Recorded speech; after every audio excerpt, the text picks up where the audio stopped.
Hey, today we have Alexander, Ronzino, and Justin Russell from Rework Capital. We're going to talk all about business and how you should structure it legally and operationally. This is the pre-show tailored by Tweeds.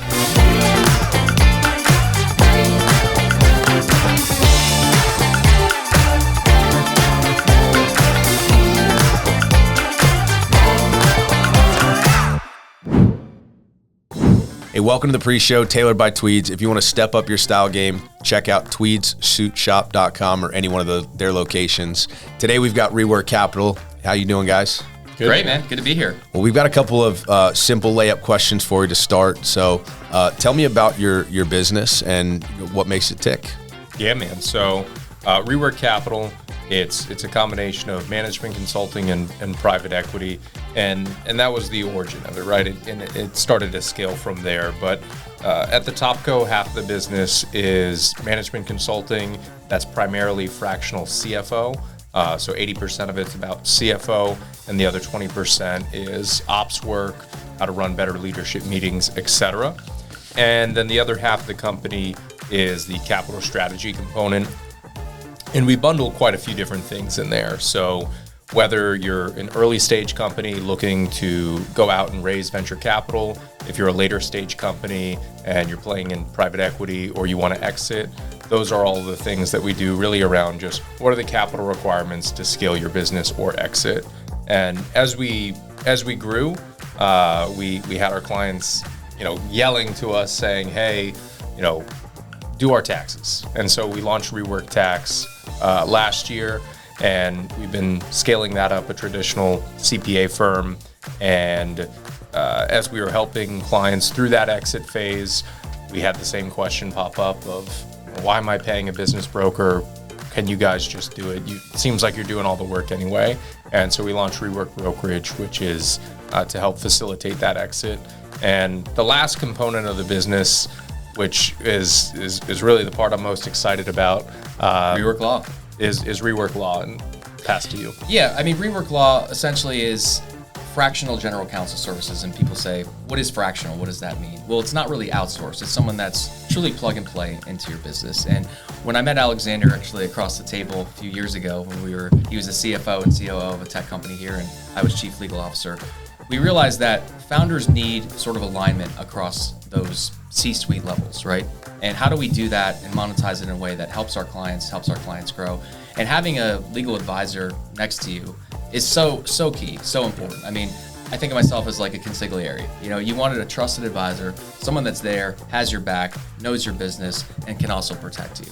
And Rework Law really does that. Instead of having sort of siloed accountant, siloed CFO, your outside counsel, your traditional law firm, we run across all those verticals and really have them with an alignment. So we're one team, one mission, one goal. Love it. So tell us a little bit about why you chose Sarasota and maybe some of the struggles you see with businesses that you guys are solving for. Yeah, I, like many people, kind of landed here. I'm a native Floridian, born and bred.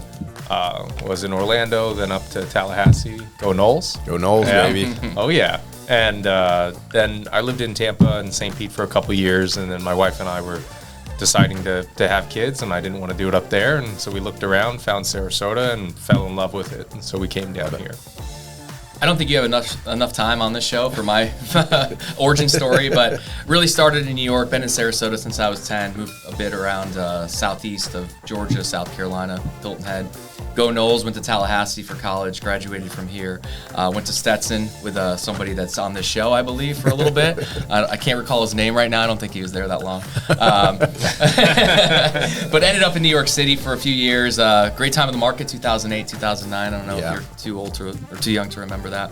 But ended up landing here and really found a location that one of my family's in. But really, I've seen Sarasota grow over the last 15 years, and it's really become a great city with culture. It's got a little bit of grit. It's got a lot of great people here. It's become a bit younger. I hate to shout out to the older folks, or the Q-tips, as some people call them around here. I think they're gone by now, though, for the most part. But I love Sarasota, and I think you see a lot of business development happening within this town. And it's a great location for businesses like ours because we can help the true organic businesses within Sarasota, such as yourself. Agreed. Well, that's going to do it here for the pre-show tailored by Tweeds. Again, if you want to step up your style game, go check out any one of their 10 locations at this point. I don't even know, or tweedssuitshop.com. We'll catch you on the other side. It's a great question. When There's never a bad one, by the way. I mean, I don't know. You must not watch the podcast. Before the break, what did Trey say? What's a McKinsey? Break it down for our viewers who are not familiar with the space. And so, if you're a big guy, right? You're doing a mid-market business. You do $300 million. You can hire Deloitte, McKinsey, KPMG, E&Y. You can hire the big folks that have, they're all starting to open law firms over in Arizona, which is kind of interesting. Why Arizona? Well, I don't want to get on a tangent. Yeah. We'll talk about that. We'll talk about that. Yeah. It's more legal stuff for Justin. But they are starting to have this convergence of accounting, management consulting, and law. But who does the little guy turn to? And so this originally started out back in 2008. When Hugh Sawyer, one of our partners, had just retired from AXA, and he had this thought about, what if there was a mini McKinsey? Who's the $20 million business turn to? You can't afford McKinsey's prices, right? But the big companies can't afford them. Yeah. Barely. You're right. I mean, it's expensive, and there's some world-class consultants at McKinsey, but this lower middle market and small business doesn't really have a firm right now that's willing to serve the finance, accounting, tax, ops space. So our goal is to just fill that need and help be kind of rocket fuel for these SMBs. I love it. Very cool. So does that answer your question, Trey, about who McKenzie is? Yeah, It's she not a sounds person. nice. She sounds expensive. She sounds very expensive. You can't afford her.